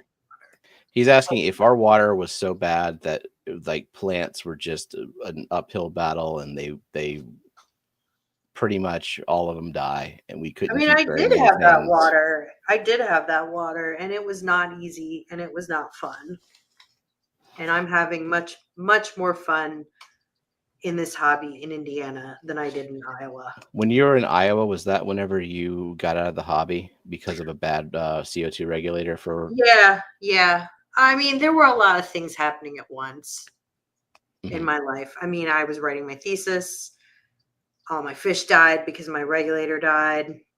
It wasn't going great because my water was so hard, but then all my Yeah, fish died. And I really did love those fish yeah. because I had really beautiful rainbows, just really beautiful. But I was writing my thesis. I was under a lot of stress. I was working a lot of hours. My marriage wasn't going great. Mm. It just, it was a Yeah, time then that of it. Yeah. And goes then I by the kept wayside. fishing. I did keep fishing in Wisconsin. Um, I don't, the water wasn't quite as hard there. But I didn't inject CO2 when I lived in Wisconsin. I had CO2 free tanks. So, Cool. yeah. Yeah, I like knowing what I know now. If I had to move to somewhere that had liquid rock and like super high KH, and it was Yeah. just, then probably I would have Um, far fewer tanks than I have now. I yep. would probably do what you do and devote all of my time and energy to a couple of tanks in that 40 to 90 gallon range, and I would use Yeah. RO water for it for sure. I mean, well, which someday I'm going to move out of this house, I am going to have fewer, bigger tanks. So both of these fish are going to get combined into one big 200 gallon That'll be tank. nice. Yeah, because I would rather have fewer, and I don't know what the water will be like there. It probably will. Mhm. It could be harder. In which case, I would go RO, just because Well, it's you'll not. be able to set everything up from scratch basically, so Yeah, it'll be worth yeah, it. and every time you set up things new, you know things you didn't know before. Like my next big tank is gonna have a sump. But if I were new to the hobby and I was born into the 22 kh water and I didn't know what that meant, and I Yeah. was watching all of these Pacific Northwest plant YouTubers and Oh, telling me how to keep plants because and be like, they are oh, you don't even need they're CO2. yeah, exactly, they're the master of plants because they can put it in their water and lo and I'm behold a it just master horticulturalist 28 so times over. Well, yeah, you have easy water. I see it on the forums, I see it in the Facebook group of people that aren't aware of like how their water is fighting against them and they want to be plant keepers. And like it you can do it. You just you have to have skills that are developed over time to know exactly what plants you can keep, how you balance your lighting and nutrients in that kind of water. And a newbie is just gonna get frustrated. I feel like I would get really frustrated if I Yeah, didn't know all that stuff in the beginning. So I don't know how I would treat that. yeah. If I was determined enough and went down the water chemistry rabbit hole, maybe I would figure it out and I do RO. But it took me I a mean, long and time. I did. I did. I mean, and I got into this pre YouTube. Mhm. So, but the forums were really good back then. And so you could read up a lot about water chemistry. And, since I have a scientific background, Easier for you to wrap your head it was around it easier than it for was me to for me. get around it. Yeah. But I just didn't have the means to have RO water. Yep, that's the other thing. No, Like, I was a grad student. I was making $20,000 a year. I was poor. I didn't have any money. It didn't. It just wasn't going to happen. So, but yeah, I mean, if I were to move someplace with liquid rock again, I would do RO. I would just do RO. yeah, you'd be replacing a lot of cartridges, but you would know that ahead of time. Yep. And I mean, as is, I would probably have a big RO setup because if I'm going to have RO anyways, well, I can have my saltwater tank too. There you go. Because if you already have that going, you might as well do both. So, but if you don't have to have RO, it's so much easier not to have it. I mean, if you just have KH1 coming out of your tap, Must be you nice. don't need RO. You have RO. Yep, pretty damn close to it. I mean, I That's wonder why I if would you have have, to downsize. if you have water like that coming out of your tap, I wonder if you can get away with macroalgae, just adding salt to it. I don't know. You know, reef keepers they don't come at it from a plant mentality. So, like, they're all freaked out, like adding fertilizer, which you have to do for macroalgae. But for me, like, I add fertilizer all the time. It's no big deal. Like, I know how to keep plants.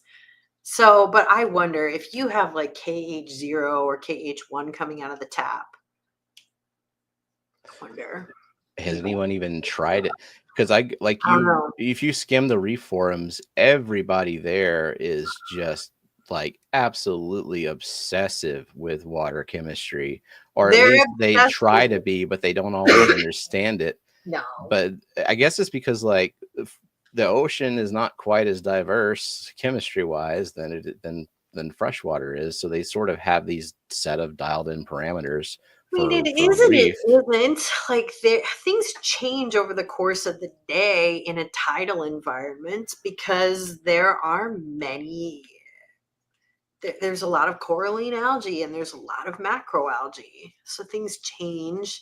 There's a pH, there's a But like K. for a reef, isn't there like a very specific set of, which is why reefs go through so much die off, just because any shift in the parameters there causes them to die or bleach or whatever.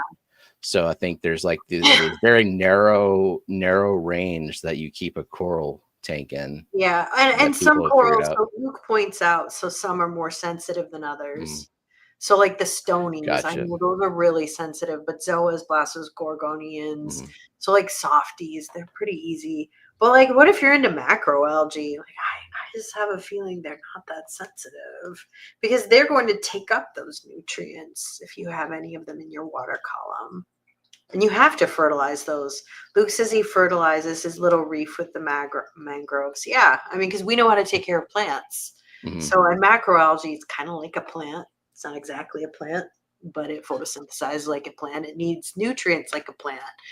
So, I wonder if you have good tap water, you could just use it. I would be very curious to know, would I risk sensitive livestock trying it? No, but Yeah. I think that's the I issue, would is like try it. who's out there doing these tests and then like recording data, reliable, Yeah. good data, and then actually publishing that data for other people. So Luke says that blastos and euphilia are both large polyp stony. I just don't know enough about corals yet. I don't know enough about them, but I'm not as into the corals as I am into the macroalgae for a look. And it's a newer hobby. It's a newer hobby. Like, you know, when I first started looking at saltwater, like almost no one was growing macroalgae. It is much, much newer. Because So algae. yeah. Yeah. Well, that and the actinic light look and the corals that are like neon. It was just the aesthetic. I don't really like the look of actinic blue tanks. That's why I like the macroalgae. And I love the habitat of shallow reefs, where you're sticking Mhm. your face in the water like that deep. I really, really love that habitat. I've snorkeled in that and I've really enjoyed it. So, more so than the deeper stuff. But, so Zenny says, I feel like I need to know all the chemistry things before I set up my salty tank, but I'm planning on keeping slightly more sensitive critters and I don't want to have issues. I get that. I wonder if it would behoove you to wait and get things going before you add your seahorses. I mean, she has been following the Seahorse Whisperer in every stream every week for I like the know. last 20 years. I So feel I like feel you like just she, need to do it. Yeah, and You I just think need there's to probably enough do it. information of like just add this and keep this way that you can And get a good start you and have then a learn. community that will help you. Right. You can learn the why along the way, which is what most people do. Like when I was keeping plants, I Yeah. didn't know why things were working and not working for a long time. Well, and you can get it going and add the seahorses later, and Yeah, that's a especially better it's a better thing to do anyways. I mean, if you want to keep sensitive fish, always better to wait. Always better to yep. wait. So she said we'll be setting Yeah, up well before critters. yeah, exactly. Get things growing, learn how to grow the plants, learn how to keep the system and yeah. Seahorses 2028. Yeah, that's true. That's But you Yeah. just gotta do it. I mean, sometimes you just have to do things you're afraid of. You just have to take the plunge. And if Yep. you're not doing them, you have to ask yourself why. Is it because you really don't want to do it? Or is it because you're afraid? Because No? anxiety, just general Yeah. unexplainable anxiety, just And sort of in your heart and mind and soul all the time. Like yeah, and that's and usually my that's excuse. something that like you need to overcome it. I mean, this is life advice in general. I Just mean, do it. but if you're not doing it because you really don't want to do it, that's a different story. I mean, there are things I'm putting off. You guys don't actually want to do them, you know? Yeah. That's most things for me. There are plenty of things I don't want to do. All of my corporate job. God, yeah. Yeah. So Zenny says, I plan on adding the photosynthetic gorgs first. So just in case they implode on themselves, I won't crash the tank with the ponies already there. Well, that sounds like a good policy. And you have a community of friends over at the Seahorse Whisper. They're What gonna is a help you. gorg? Gorgonian. They're like they look like little branches. Like, I mean, I've seen them once while snorkeling. They're not a coral exactly. Someone from the chat will help us. I am not knowledgeable, Yeah. but they look like little tree branches. Gorgonians. Gorgonian. Animal. Alcyanacea. They look corally. But they encrusting species resembling zinnia to rope-like species that grow in a long single strand. Okay. I saw a lot of them when snorkeling. So speaking of, Mickham asked me when or if I retire. God willing, it's just when I'm going to retire. What places would you like to visit or travel to experience awesome nature and plants? Well, I kind of learned something about myself on this trip. So even though I was with Jake was working. I don't really enjoy traveling alone. It's not fun. Yeah, So you got to have somebody to experience the stuff with, and yeah, it's not fun. My sister has traveled alone a lot and she has a blast doing it. Like she will also travel with a person or a family, but she is happy also traveling alone and I didn't find that very fun. So it would probably Mhm. be traveling with either Jake or my sisters. Heather's good to travel with. And Heather is I mean, God, she was a crazy traveler before kids. Like she's great at it. So I would also travel with her. I have a goal. I want to get certified for scuba diving. That is a road I walk without Jake. Jake is a land mammal. He will snorkel with a life jacket, but he's kind of not great in water. well, it can be your onshore moral support. Yeah, and he is perfectly happy to just chill out on his own while I spend a couple hours scuba diving. Alternatively, Heather is already certified. That's my sister, and she is a creature of the water like me, so I could do that for her.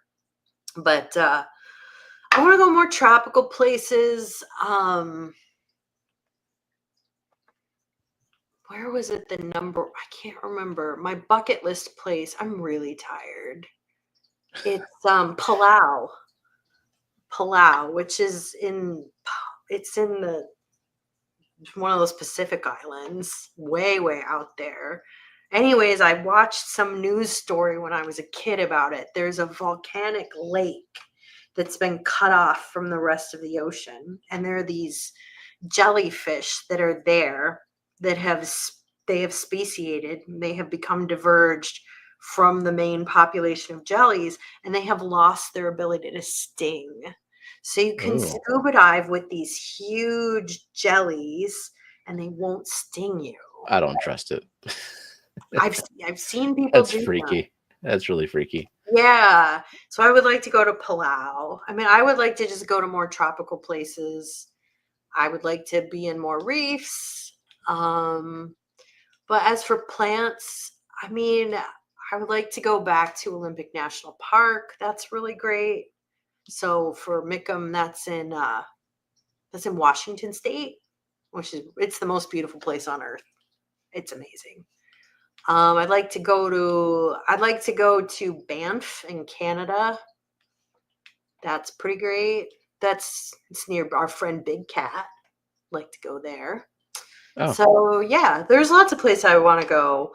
I'm not really interested in being super cold, so I'd be visiting in the summer. mhm.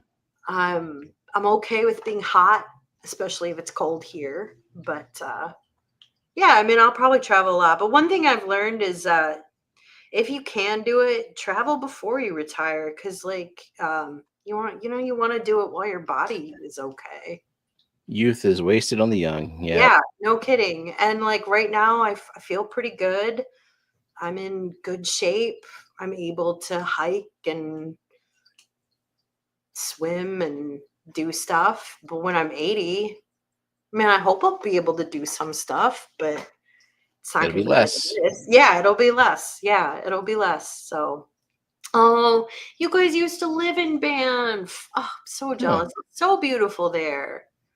So, yeah, I well, would really like to go there. I would really, really like to go there. All of those national parks up there they look so awesome up in Canada. So I would like to just spend more time in Canada. I think it's great. So so last or question to from Oinky, and then we can head over to Scotty because I think he's yeah. starting up in a few minutes, and you can get some rest.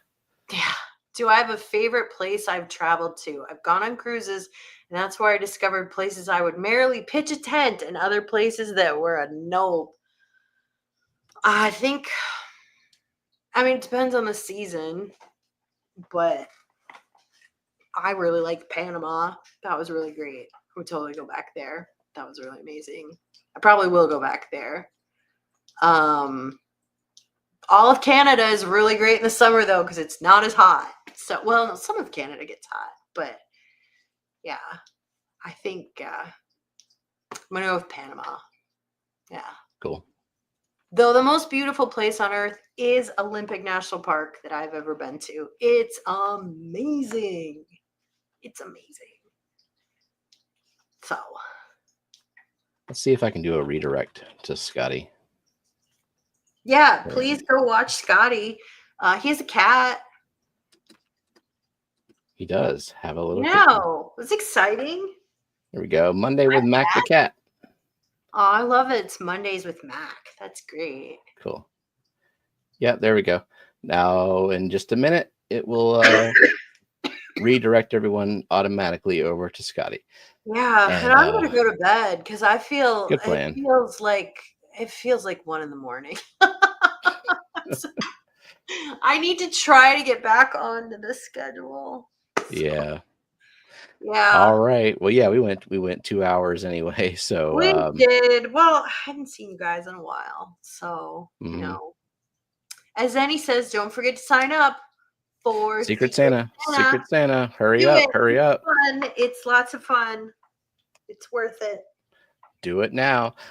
Alrighty. Well, thanks everybody. And I'll see y'all on Friday for Extreme and next week for more plant talk.